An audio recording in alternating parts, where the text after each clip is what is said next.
दिल्ली में जब मेट्रो आई थी तो बहुत सारे ऐसे लोग थे, middle class, upper middle class, जिन लोगों ने अपनी अपने स्कूटर, अपनी अपनी गाड़ियां छोड़ के और मेट्रो से सफ़र करना चालू किया। धीरे धीरे मेट्रो में इतनी ज़्यादा भीड़ होने लगी कि कुछ लोग फिर वापस अपनी गाड़ी और अपने स्कूटर पे आ गए। अब जो लोग बसों में ट्रैवल करते हैं, अब दिल्ली में बसों की संख्या भी काफ़ी ज़्यादा बढ़ गई है। बसों में कोई बहुत ज़्यादा भीड़ नहीं होती जो हम लोगों ने अभी सर्वे कराया, लेकिन फिर भी एक लोगों के दिमाग में वो है कि बसों में आप देखेंगे अक्सर केवल लोअर मिडिल क्लास या लोअर क्लास के लोग, इकोनॉमिक क्लास के लोग ट्रैवल करते हैं।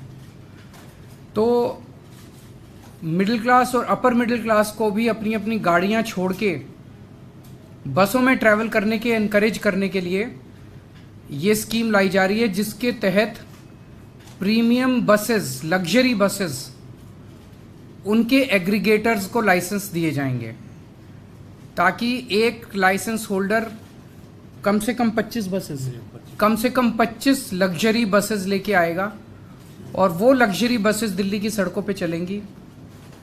ये लग्जरी बसेस सभी एयर कंडीशनड होंगी, कम से कम 9 सीट से ज़्यादा होनी चाहिए, मतलब 9 सीट कम से कम। छोटी बस में 9 सीट होंगी, बाकी में बड़ी में और ज़्यादा होंगी। इन बसों में वाईफाई होगा, जीपीएस होगा, सीसीटीवी होगा। स्टैंडिंग अलाउड नहीं होगी, हर एक को सीट मिलेगी और सीट भी डिजिटली मिलेगी। आप अपनी सीट, ऐप होगा हर एक उसका, और आप उनके ऐप पे जाके अपनी सीट बुक कर सकते हैं, जो सीट चाहें। जैसे हम एयरलाइंस में बुकिंग करते हैं वो सीट बुक कर सकते हैं। पेमेंट्स केवल डिजिटल होंगे और वहाँ पे बस के अंदर आपको टिकट नहीं मिल सकती। ऐसा नहीं कि बस रुक रुक के जाएगी, और आपको केवल डिजिटल पेमेंट्स होंगी और जहाँ से आप कहेंगे वहीं से आपको बस पिकअप करेगी। इससे हमें उम्मीद है, बिकॉज काफ़ी अच्छी अंदर आरामदेह बस होगी, कंफर्ट होगा, डिफाइंड टाइम होगा चलने का, पहुंचने का। तो हमें उम्मीद है कि बहुत लोग अपनी गाड़ियां छोड़ के इन बसेस में आएंगे और इससे दिल्ली की यातायात व्यवस्था बेहतर होगी, ट्रैफिक कम होगा और पोल्यूशन, एयर पोल्यूशन कम होगा। एक इस पॉलिसी की खासियत यह है कि इस बसेस का रूट हम डिसाइड नहीं करेंगे, इन बसेस का रूट मार्केट डिसाइड करेगी।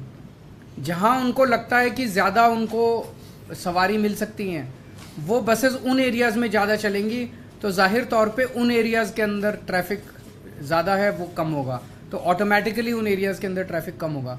उसे जो भी रूट वो डिसाइड करेगा बस ऑपरेटर, उसे हमें सिंपल डिपार्टमेंट को इंटीमेट करना है कि मैंने आज से एक नया रूट चालू कर लिया। और अब दिल्ली पूरे देश का पहला शहर होगा जहां पे इस किस्म की बस एग्रीगेटेड, प्रीमियम बस एग्रीगेटर स्कीम आ रही है। और मेरा अपना मानना है इससे दिल्ली के लोगों को बहुत बहुत सुविधा मिलेगी, ट्रैफिक भी कम होगा, अच्छा ट्रांसपोर्ट भी मिलेगा, वर्ल्ड लेवल का ट्रांसपोर्ट मिलेगा और पोल्यूशन भी कम होगा।